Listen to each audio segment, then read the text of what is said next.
Okay, hi guys. So I'm gonna do practice some of these problems from this, and let me show you the ones that I'll do. I'm gonna do basically all that. I didn't letter these like before I printed it, but like that's how it goes. Like on if you took a picture of the answers, you'll see they're arranged as like 1A, 1B. Okay, so I'm gonna do 1A, 2A, 3A, etc. So I'm gonna do all the first ones, and then if for this last one, these involve like double chain rule.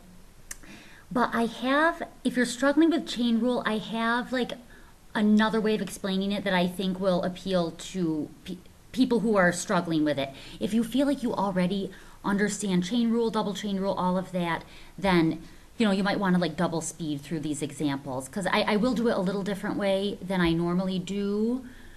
But it shouldn't confuse those of you who already have a good handle on it. Okay, so anyway, if you want to stick around for more than one example for these last ones, I'll do it. Okay, so this first one, use a limit definition of the derivative, none of the rules we have learned, like the shortcuts, to find the derivative of the functions below. Okay, so there's two limit definitions.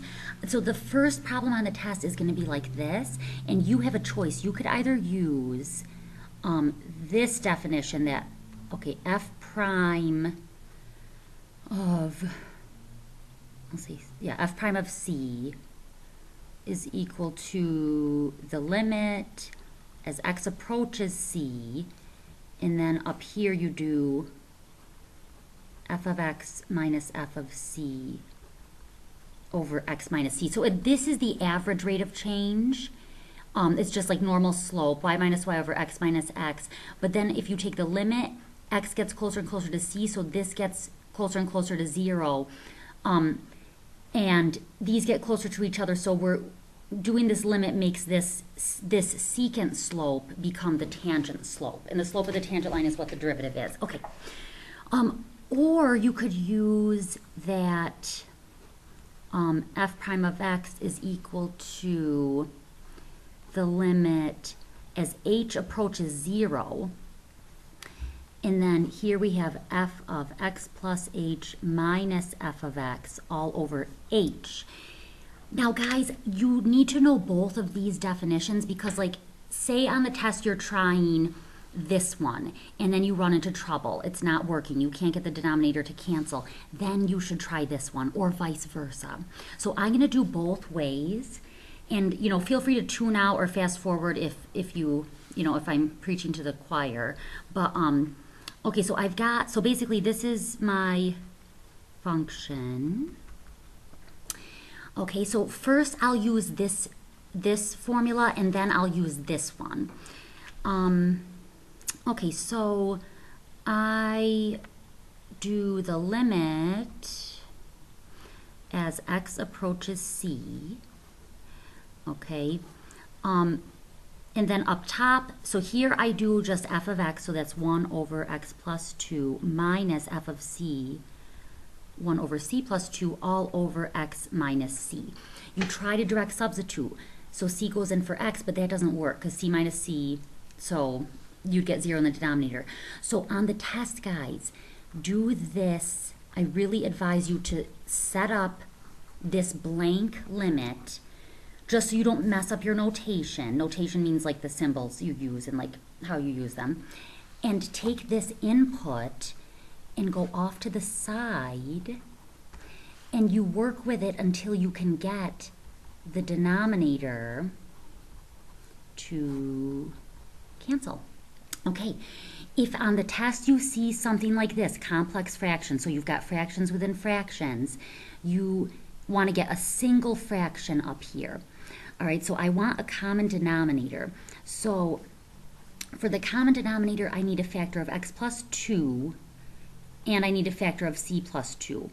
So, so basically, you don't have to write this, but the least common denominator for this up here, you need x plus 2, c plus 2.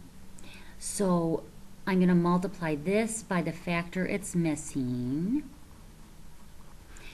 and then this by the factor it's missing, c plus 2. Okay? And then in the next line, so here's this big fraction bar comes down here. There's the x minus c. But now in the numerator, I've got a single fraction with this denominator. And then in the numerator, so there's a minus sign there. But what comes down here is c plus 2. And what comes down here is x plus 2. I need parentheses because we're subtracting this whole binomial.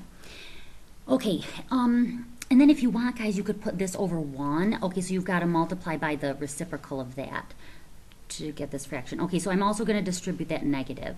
So next line, this is c plus 2 minus x minus 2 over c plus 2 x plus 2 times the reciprocal of this.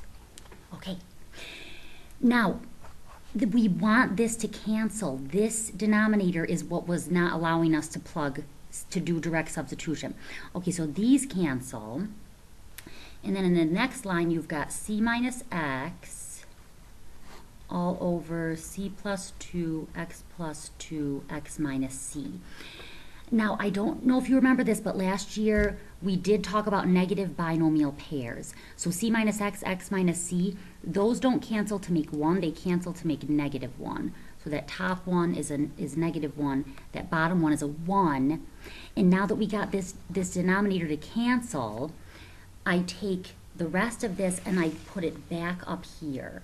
So this is negative 1 over c plus 2, x plus 2. At this moment, you can direct substitute c in for x. Okay, so there's that x, and it is when you direct substitute that you drop the limit. Okay, so drop limit here, and then you get negative 1 over c plus 2, c plus 2. Okay, and then another way of writing that is negative 1 over c plus 2 squared, but you don't have to, okay? And so we get that y prime, and then you could just switch the variables at the end if you want. Okay, so I'm just writing like a concluding statement here, but honestly, if you did all the work just up to here, I would take it, you know, if you didn't like write this conclusion. This variable is like it's a dummy variable. It doesn't matter. When all is said and done, if it's a c or an x, it really doesn't matter. I'm using x here because the original function was in terms of x. Okay, so x is the input variable of the original function, so it also would be the input variable for its derivative. Okay, guys, now I'm going to do this one also. Okay, so very similar. So y, and again, the reason why you might want to stick around for this is because if on the test, say if on the test you chose the one with C, and then you hit a dead end, it's not working out, then you might want to try the one with H. Usually they both work, but there is one case, there is one, like this example, this is too hard for the test. Okay, there won't be anything like this on the test, but if you want to see why it's hard, just give it a try with the C definition, and it's pretty tricky. You have to do some fancy algebra. But yeah, you should do that if you have time. Try it. But it's one like it's too hard for the test. Okay, anyway, so now, okay, so I'm going to use this definition. F prime of x is equal to the limit as h approaches 0 minus f of x all over h. Okay, so this is equal to the limit as h approaches 0. Okay, I just have this h in the denominator. Here I need f of x plus h. So f of x plus h, you just take x plus h and put it in for the input. So 1 over x plus h plus 2. And then here it's just 1 over x plus 2. Can't you try direct substitution? You can't. You need that h to cancel. Oh, shoot. So I'm going to set up, I don't know why I'm rushing. You could just fast forward it if I'm too slow. Okay, so I'm just setting up a blank limit so I don't forget to plug what I get my simplified version of this back in. Okay, so aside, so this time you want the h to cancel. So we've got 1 over x plus h plus 2 minus 1 over x plus 2 all over h, and you could put h over 1 if you want, because you're going to have to multiply by the reciprocal. Now guys, remember this from last year. Some of you liked it, some of you didn't, but like I would be like denominator 1, denominator 2, least common denominator. Okay, so I'm just focusing on these fractions up here. So this is denominator 1. Okay, I'm just explaining it this way. You don't have to like do it like this. This is denominator 2. So our LCD needs a single factor of this and a single factor of this. Okay, so that's the LCD. All right, so if that helps, I've noticed some people having a little bit of trouble with the fraction ones, and if the LCD is tripping you up, maybe that would help. I just wanted to jog your memory there. Okay, so this one, I'm missing this factor. Yeah, I think I like the C one better for this. The C definition. X plus 2. But again, know them both. Okay, so now I get this fraction. I've got h over 1 down there. And then up top, I've got h plus 2, x plus h plus 2. And then up here, this is, it's a minus sign, x plus 2. X plus h plus 2. Okay, so now I'm going to distribute the negative x minus h minus 2 over x plus 2.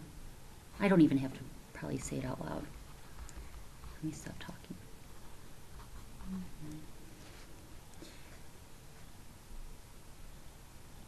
Those all cancel.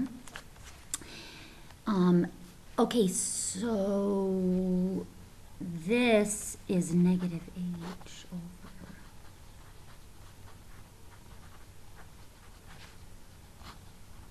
Okay, now that is good.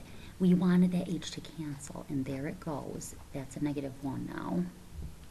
So now that we got this h to cancel, it can go back in here. X plus 2. Okay, 0 goes in for h, so 0 goes in right there. So at this point, we are direct substituting, so you can drop the limit, and you get negative 1 over x plus 2. If 0 goes in there, that's just x plus 2. So it's the same thing that we got before, really. So y prime is negative 1 over x plus 2. Yeah, you'll always get the same answer with those. Okay, moving on. So, okay, you are given a function. At what point or points does the graph of the function have the given slope? If you hear slope, you need to think derivative. I haven't said this yet, but I'm going to start like repeating this all the time. Whenever you're doing a problem in calculus, there's like 3 basic things that we do, and those are limits, derivatives, and these things called antiderivatives, which is just the like inverse of derivatives. And okay, but we'll get there later. So we, at a certain point, we always want to be asking ourselves, do I need a limit, a derivative, or an antiderivative? Forget about antiderivative for now. You always ask yourself, do I need a limit or a derivative? And you know, derivatives are defined using limits, like we just saw. But okay, but we have shortcuts that we could use, unless they tell us that we can't. So here you're given a function, blah, blah, blah. All right, so if you hear the word slope, you need to know that you're finding that you need the derivative. The derivative is the slope of the tangent line, okay? Sometimes they just say slope instead of slope of the tangent line. If you've got a curvy graph and they talk about like the slope here, they do mean the slope of the tangent line. Okay, so, okay, so, we've got this, 3x squared plus 2. Okay, and Okay, slope is negative 12. Guys, if the slope is negative 12, that means f prime is negative 12. All right, slope, f prime, they're synonymous here. So what you've got to do is take the derivative, 6x, and plug in negative 12 into f prime, for f prime. So you get that 6x is negative 12. And then you get that x is negative 2. Okay, now where people might mess up is where to put this back to get the y coordinate. And this is what you've got to keep in mind. They want the coordinates, okay, at what points does the graph of the function, so the graph of f of x, have a slope of negative 12. So this point that we're looking for needs to be on the original graph. If we're looking for a point on the original graph, then we would plug, oopsie, I just hit the camera. Then we would plug this into the original function. If you plugged it into the derivative, you would just end up getting negative 12, which they already told you the slope was at negative 2. Okay, so I plug this in, so I go f of negative 2. Okay, this is 12 plus 2 is 14. So this is the answer, negative 2, 14. Alrighty, and just to give you like a visual, no, never mind. Okay, so anyway, well, you have like this, and like, let's say that this is the point, negative 2, 14. Okay, then here the slope is negative 12. So like that's what you just, figured out, I guess. Okay, there's a visual if you like it. But you never need to like draw one. Okay, now moving on to this one. Find the equation of the tangent line to the curve at the given x value. So let me write this down. Y equals x minus radical x. Okay. When you're writing the equation, okay, so guys, I'm really like, I can't be any more clear about this. Number 3 is going to be these directions. Okay, number 2 is going to be these directions. Number 1 is going to be these directions. So I'm really like being pretty generous here. So if you want this, you can do it. You can do as well as you want on this test.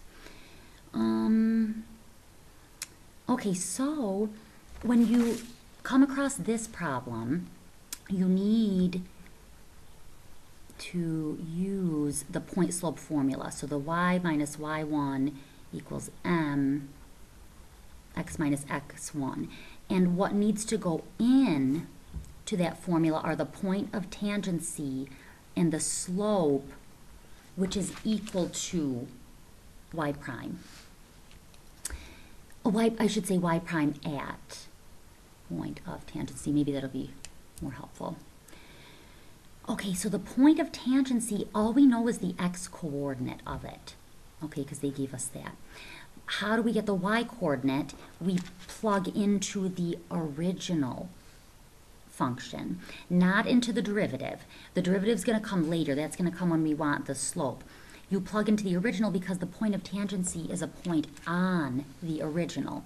So at x equals 4, y equals 4 minus square root of 4. So 4 minus 2, so 2.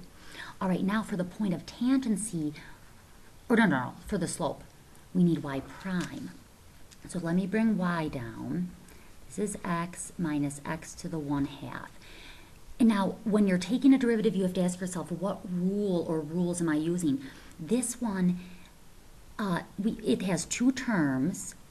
Both are of the form ax to the n. So we can use power rule. Okay, power rule.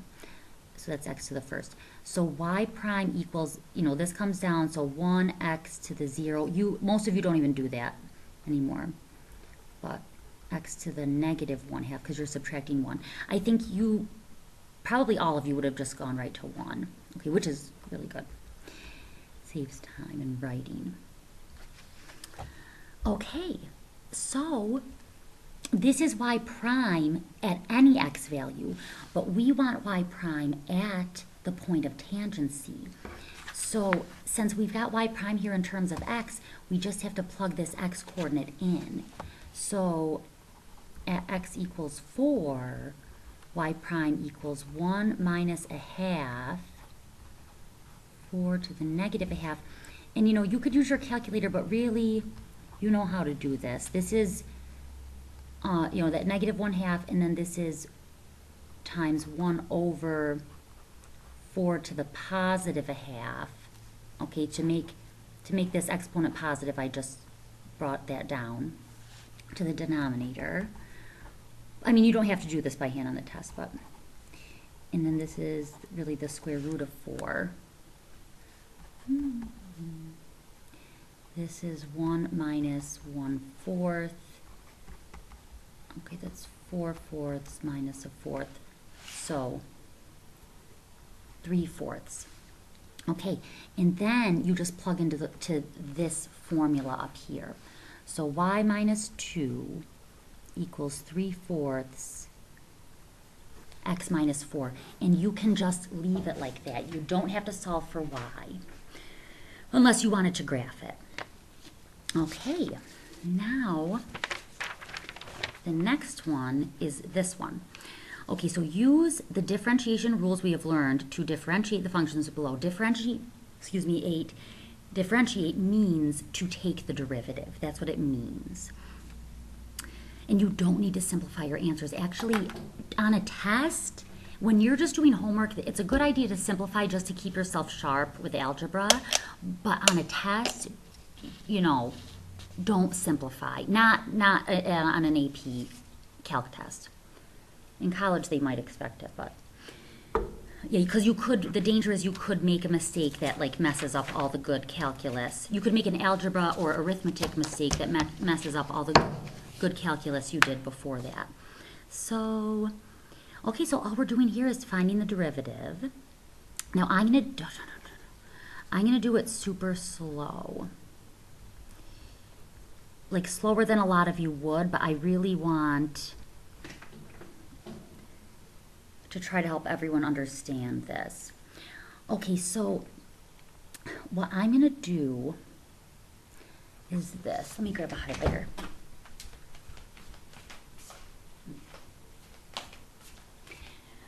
Okay, so this is f of x. So if I want like f prime of x, then I have to take the derivative of those two terms. Okay. All right, so we got f prime of x. The derivative of negative x, that's just -1. Plus, the derivative of this, for this you need product rule. If this were just an 8 in front of the tangent, then you would just carry down the constant that's being multiplied. But this x here makes this a separate function, a separate non-constant function. So if you've got a product of two non-constant functions, okay, so they both have a variable, then you need the product rule. And I would set it up like this if I were you. So we do this. Yeah, go super slow on the test. Okay, so that's product rule.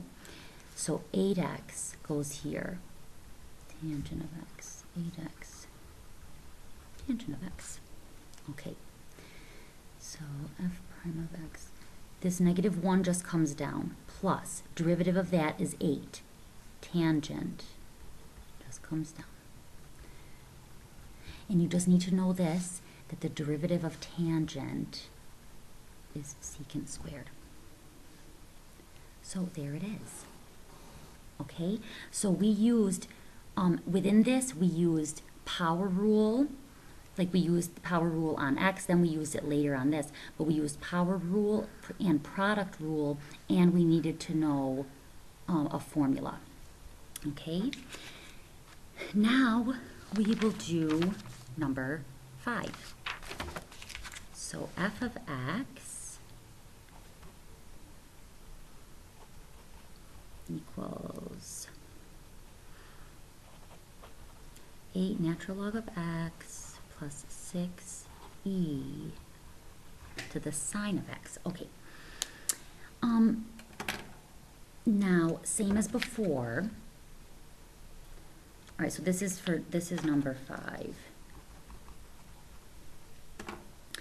Okay, so to take the derivative of that, I've got to take the derivative of every one of its terms.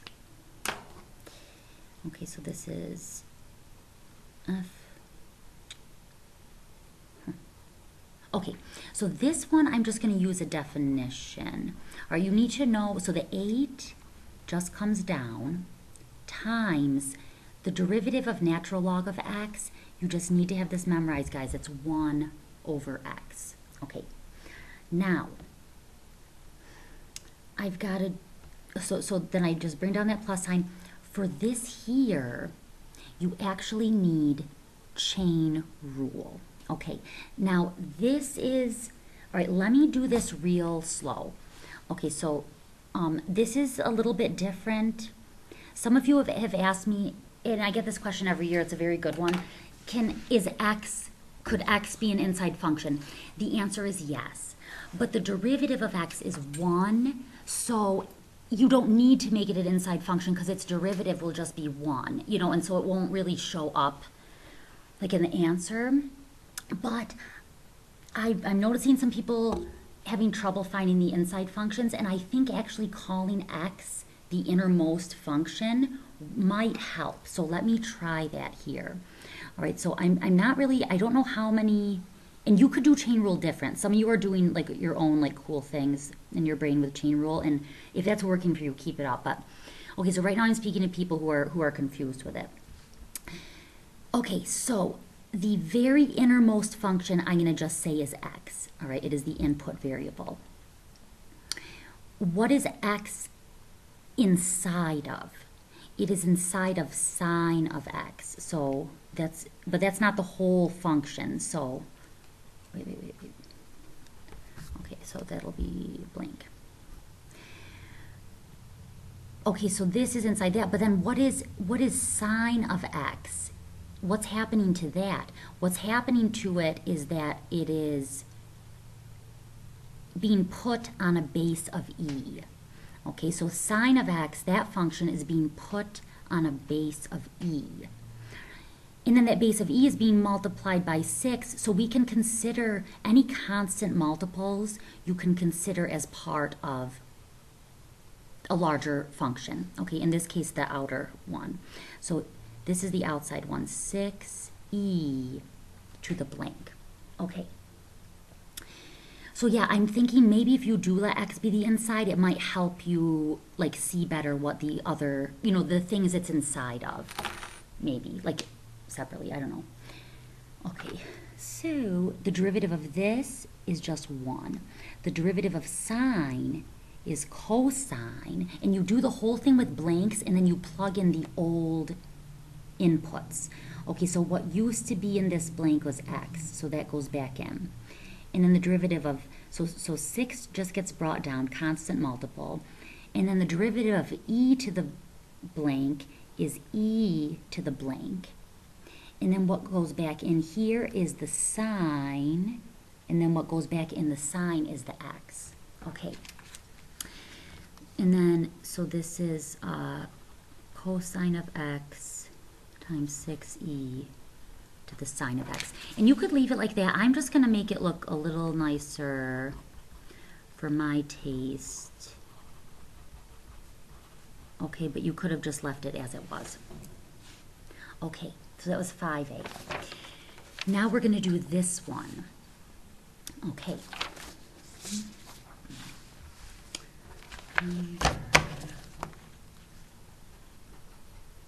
Okay, so we're taking the derivative of this function. Oh, shoot. I don't know if I like my x idea now that I'm looking at this. Like putting x as the innermost. I mean, it's if it helped some people, that's a good thing. if it didn't help you or confuse you, just ignore it. Okay, so this one. I immediately see this quotient. So I know that I need to use the quotient rule. But then also, this quotient is inside of these parentheses, and the whole quantity is being raised to the third. So this is actually a chain rule situation with quotient rule like inside of it. So, okay, let me think. This x inside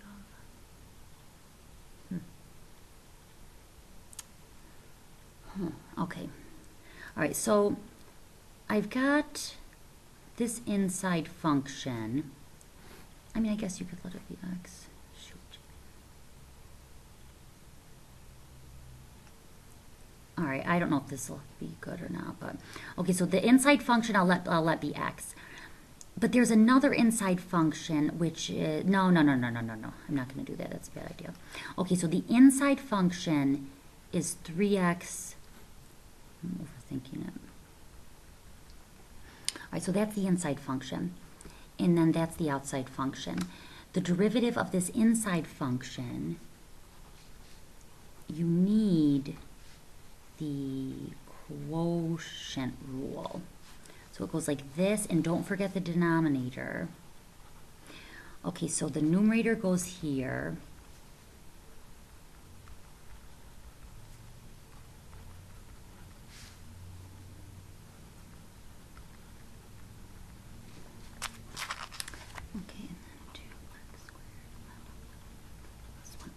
So I haven't really taken my derivatives yet, but that I have it set up, and then this is going to be times the derivative of the outside function, which is 3 blank to the second. But then what goes back in here is what was inside to begin with. Okay, so this is over 2x squared minus 7x plus 1. Okay, now I have to go back here and take these two derivatives. So the derivative of this is 3. That just comes down. Minus. This just comes down. And then the derivative of this is that all over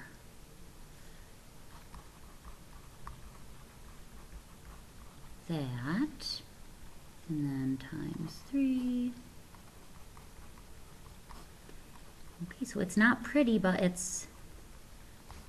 that is the answer. I mean, you could simplify it, but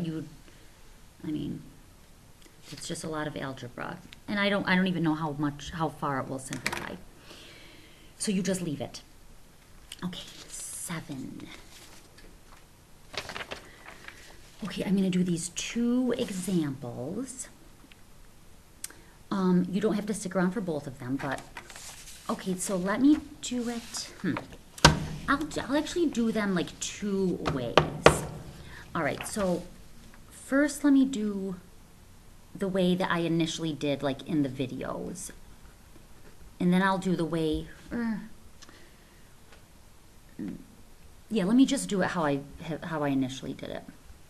And then I'll do the way when you let x be the innermost function and see if you like that better. But only if you're struggling. If you're not struggling, don't even worry about learning anything new or like trying a new technique. Okay, so I look at this and I see a lot of parentheses, and I see in these innermost parentheses, I've got the function 3x. Okay, so 3x. Then I see that there's another inner function, which is natural log. And then I see that both of these are input in tangent. And then the tangent isn't inside of anything, so it goes like that. The derivative of 3x is just 3. The derivative of natural log is 1 over blank. The derivative of tangent is secant squared of blank. Now, what goes back in these blanks is what was there to begin with. So what used to be here was 3x.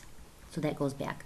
What used to be here was natural log, and then the 3x inside of that.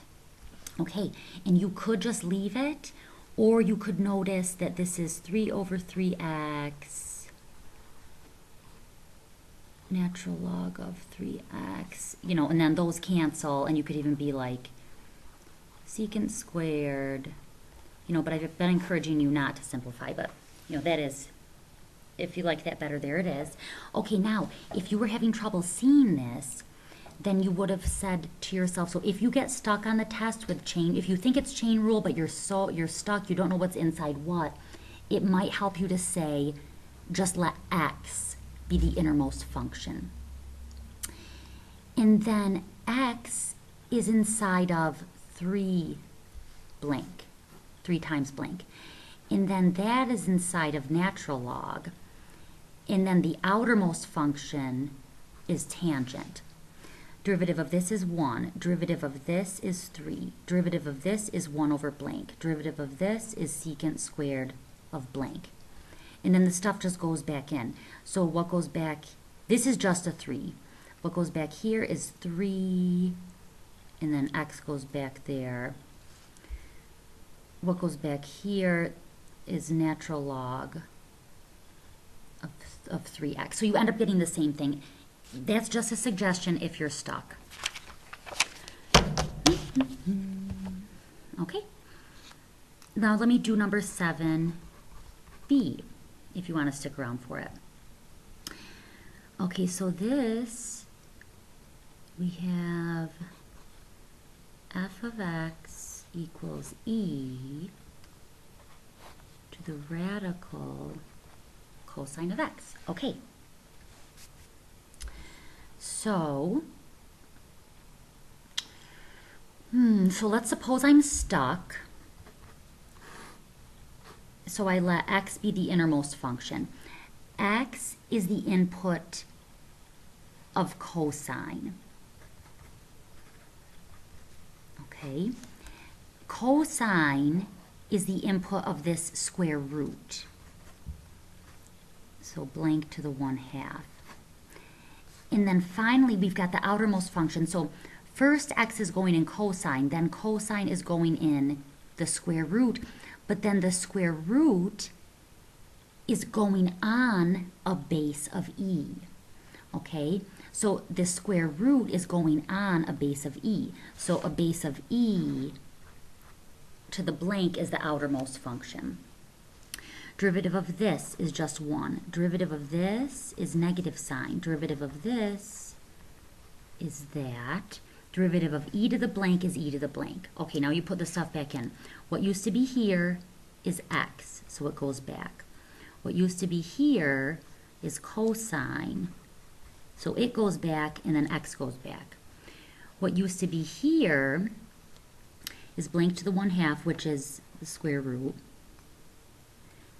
And then cosine goes back, and then x goes back. Okay? Alrighty, but if you didn't...